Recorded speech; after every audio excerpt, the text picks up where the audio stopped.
સૌથી પહેલા વાત સુરતની, જ્યાં સુરતના નાસિરનગરમાં ભૂતિયા ડિમોલેશનને લઈને કોંગ્રેસ હવે મેદાને આવી છે। નાસિરનગરમાં અસલમ સાયકલવાલાની આગેવાનીમાં ધરણા પ્રદર્શનનું આયોજન કરવામાં આવ્યું છે। કોંગ્રેસના દિગ્ગજ નેતાઓ પણ નાસિરનગરની મુલાકાત લેશે। હવે જવાબદારો સામે કાયદેસરની કાર્યવાહી કરવા માટે કોંગ્રેસ હવે માંગ કરી રહી છે। કોંગ્રેસના ધરણાને નહીં મળી પોલીસની બીજી કોઈપણ પ્રકારની પરવાનગી, તો આ વચ્ચે મંજૂરી વગર જ ધરણામાં પોલીસ સાથે ઘર્ષણ પણ થઈ શકે છે। વધુ માહિતી સાથે સંવાદદાતા દિવેશ પરમાર સુરતથી આપણી સાથે લાઈવ જોડાયા છે। દિવેશ, આ વિવાદ દિન પ્રતિદિન વકરી રહ્યો છે। બીજી તરફ હવે કોંગ્રેસ તરફથી ધરણા પ્રદર્શન પણ કરવામાં આવી રહ્યા છે અને સાથે જ ન્યાયની પણ માંગણી। સ્થાનિક લોકો શું કહી રહ્યા છે? बिल्कुल नासिरनगर डिमोलेशन की बात કરવામાં तो आ डिमोलेशन ने आज 13 दिवस थया है, परंतु कोई हजू जवाबदारी लेवा माटे तैयार नहीं। अत्यारे डिमोलेशन कोण करी गयुं ते एक मोटो प्रश्न है ने कोंग्रेस द्वारा आज जे धरना प्रदर्शन जे छे ते करवामां आव्युं छे। स्थानिक लोकोनी साथे मळीने धरना प्रदर्शन करवामां आव्युं छे। त्यारे कोंग्रेसना कोर्पोरेटर एमनी साथे बात करीशुं। शुं कहेशो, पहेला दिवसथी जे आ प्रकारे आखी घटना बनी हती कई रीते जुओ छो, कोणे डिमोलेशन कर्युं? तो आज सतत 13मो दिवस है। समग्र सूरत, समग्र गुजरात और समग्र भारत जाणी गयुं कि पहली बार आवा शब्दों आव्या छे भूतिया डेमोलेशन। एटले नवा शब्दों कारणे लोको बधा जाणी गया है कि आ डिमोलेशन कोणे कर्युं अने वारंवार ए लोको पोतानुं स्टेटमेंट बदली रह्या छे। पहला स्टेन्डिंग कमिटीए एम कीधुं कि म्युनिसिपल कमिशनर एम कीधुं कि अमे डिमोलेशन कर्युं नथी। त्यार पछी स्टेन्डिंग कमिटी एम कहे छे कि अमे डिमार्केशन माटे गयेला अने गईकाले आशीष नायकजी एम कहे छे कि अमे डिमार्केशन माटे गयेला। એટલે સતત એ લોકો સ્ટેટમેન્ટ ફેરવી રહ્યા છે। એટલે દાળમાં કંઈ કાઢું નહીં, આખી દાળ જ કાઢી છે અને સોપારી લીધેલી હોય ચોખ્ખું દેખાય છે। શું કહેશો, જે પ્રકારે આ ડિમોલેશન થયું હતું અત્યારે સુધી કોઈ જવાબ નથી આપી રહ્યો, ત્યારે કોણ આમાં જવાબદાર હોય છે? આ તો સમગ્ર ભારત જાણી ગયું કે આમાં જવાબદાર કોણ છે।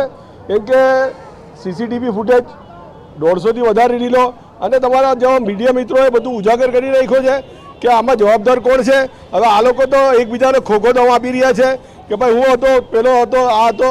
એટલે ચોખ્ખી સ્પષ્ટ અમે તો એક જ વાત કરીએ છીએ કે આમાં એસઆઈટીનું ગઠન કરવામાં આવે અને ઉચ્ચ સ્તરીય તપાસ કરવામાં આવે અને જે લોકો બી આમાં સામેલ હોય એ બધાને સસ્પેન્ડ કરવામાં આવે અને જે લોકો આવા ષડયંત્રમાં સામેલ હોય એ લોકોને છોડશું તો બીજા લોકો બી બીજી વાર આવું કામ કરવાની શક્તિ મેળવશે। પાલિકાએ આમાં તપાસ સમિતિની રચના કરી છે। શું કહેશો, કમિશનર પણ જુદું બોલી રહ્યા છે, સિટી ઇજનેર પણ જુદું બોલી રહ્યા છે? આ તપાસ સમિતિ તમે જુઓ કે 6 જણાની તપાસ સમિતિ કાર્યપાલક નિર્ણય લેવાની સમિતિ છે અને એને કોઈ ટાઈમ બોન્ડિંગ બી નથી આપ્યું કે આટલા દિવસમાં તમારે તપાસ પૂરી કરીને આપવાની છે અને આ કોઈ ઉચ્ચ સ્તરીય તપાસ નથી। તમારે જો ખરેખર તપાસ કરવી હોય તો ઉચ્ચ સ્તરીય તપાસ કરવું પડે અને એસઆઈટીનું ગઠન કરવું પડે, ત્યારે ઉચ્ચ અધિકારીઓ આનું નિષ્કર્ષ કાઢે। મમતાબેન, શું કહેશો, જે પ્રકારે આ ડિમોલેશન આખું કરવામાં આવ્યું છે કોને જવાબદાર માનો છો? આ તો હું તો તંત્રને જ જવાબદાર કરું અને સત્તા પક્ષ, આજે સત્તા પક્ષ એમ કહે છે કે કોઈ ચમરબંધીને છોડવામાં નહીં આવે, તો આ ચમરબંધી કરે છે કોણે? તમે જ કરી હોય એવું લાગી દેખાઈ રહ્યું છે। ચમરબંધીની નામે આ એક રાજનીતિનું મોટામાં મોટું ષડયંત્ર અને કોઈને મેળા પીપળામાં સાચવવાની વાત થઈ રહી છે ને આજે જોઈ રહીએ છીએ મહિલા તરીકે એક મહિલા સશક્તિની વાતો કરતી હોય સત્તા પક્ષ, તો આજે મહિલાઓ, હું તો જોઉં છું એ લોકોનું ટોયલેટ બાથરૂમ પણ આજે તોડી નાખેલા છે। આજે મહિલાઓ જે રોડ રસ્તા પર ખાવાનું બનાવી રહ્યા છે, આ પરિસ્થિતિ જોઈને પરિસ્થિતિ યાદ આવે છે કે જે મહિલા સશક્તિની વાતી કરે છે આજે નિષ્ક્રિય થયા છે। બિલકુલથી જે પ્રકારે લોકો છે 40-40 વર્ષથી વધારે વર્ષથી અહીંયા રહેતા હતા અને અત્યારે તેમના મકાનો જે છે તે જમીનદોસ્ત કરી દેવામાં આવે છે, પરંતુ મહત્ત્વની વાત છે કે આ ઘટના જે છે તેમાં કોઈ જવાબદારી લેતું નથી। હવે આ ઘટનામાં જવાબદાર કોણ છે તે એક મોટો પ્રશ્ન છે ને જે પ્રકારે જે ધારાસભ્ય જે છે તુષાર ચૌધરી એ પણ અહીંયા આવી પહોંચ્યા છે ને એ પણ આ ધરણાની અંદર જોડાયા હતા। એટલે એકંદરે કહી શકાય કે જે પ્રકારે ધરણા જે છે તેને લઈને કોણ જવાબદારી લે છે આ બાંધકામની? તુષારભાઈ, જે પ્રકારે તમે અહીંયા ઉપસ્થિત થયા છો, જે પ્રકારે આ ડિમોલેશન થયું છે કોને જવાબદાર ગણો છો? જવાબદારીનો પ્રશ્ન આવે ત્યારે જવાબદારી કોઈ સ્વીકારવા તૈયાર નથી।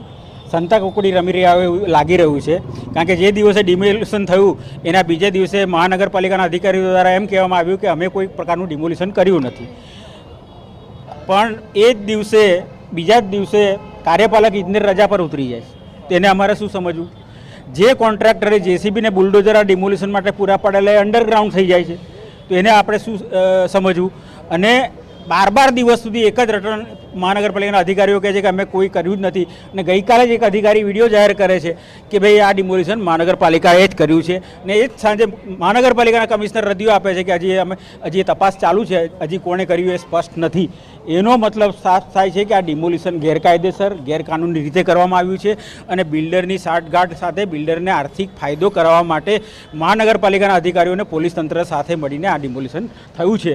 એ સંપૂર્ણ ગેરકાયદેસર છે. એટલે અમારી માગણી મેં મુખ્યમંત્રીશ્રીને પત્ર લખીને કરી છે કે ઉચ્ચ સ્તરીય તપાસ સમિતિની રચના ગાંધીનગરથી થાય, તપાસ સમિતિ અહીંયા આવીને તપાસ કરે અને જે પણ કોઈ અધિકારીની સંડોવણી હોય એની સામે કડકમાં કડક કાર્યવાહી થવી જોઈએ અને જે બિલ્ડરના ફાયદા માટે આ ડિમોલિશન કરવામાં આવ્યું છે એ બિલ્ડરે પણ મહાનગરપાલિકાની કોઈ બાંધકામની પરવાનગી લીધી છે કે કેમ એનો તપાસ થવી જોઈએ ને એના દ્વારા પણ ગેરકાયદેસર બાંધકામ કરવામાં આવ્યું હોય તો એને પણ તાત્કાલિક તોડી નાખવું. પાલિકાએ તપાસ સમિતિની રચના કરી છે, શું પાલિકાની તપાસ સમિતિમાં કેટલાક નામો એવા છે કે એની સામે જ તપાસ ચાલી રહી છે.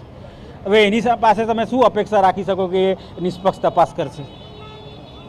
બિલકુલથી તો જે પ્રકારે પાલિકાએ તપાસ સમિતિની રચના કરી છે તેની સામે પણ ગંભીર આક્ષેપ જે છે તે હાલ થઈ રહ્યા છે.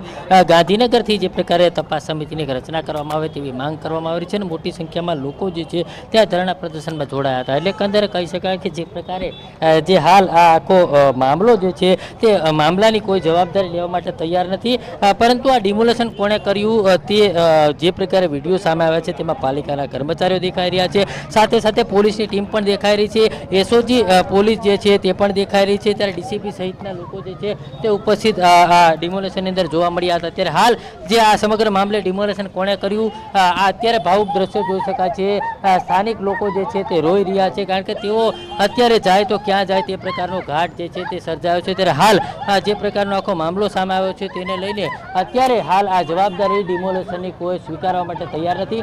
કોણે ડિમોલેશન કર્યું એક મોટો પ્રશ્ન છે, કારણ કે જે તે સમયે ડિમોલેશન થયું ત્યારે સુરત મહાનગરપાલિકાના અધિકારીઓ પણ અહીંયા હતા, એસઓજી પોલીસના અધિકારીઓ પણ અહીંયા હતા, પરંતુ અત્યારે કોઈ પણ જવાબદારી લેવા માટે તૈયાર નથી. તમામ પોતાની જવાબદારીમાંથી છટકી રહ્યા છે. પાલિકાએ તપાસ સમિતિની રચના કરી છે, પરંતુ કોંગ્રેસ આક્ષેપ કરી રહ્યું છે કે જેની તપાસ સમિતિને રાખવામાં આવે છે તેમની સામે જ તપાસ ચાલી રહી છે. એટલે આ સમગ્ર મામલે હવે આ ડિમોલેશન કોણે કર્યું છે તે એક મોટો પ્રશ્ન બન્યો છે. બિલકુલ દિવેશ, આભાર સમગ્ર માહિતી સાથે જોડાવા બદલ. તો સૌથી મોટો અને ચર્ચાસ્પદ મુદ્દો આ રહ્યો છે અને બીજી તરફ જે પ્રમાણે કાંઈક ડિમોલેશનની આ કામગીરી કરવામાં આવી, લોકોમાં ભારે આક્રોશ જોવા મળી રહ્યો છે.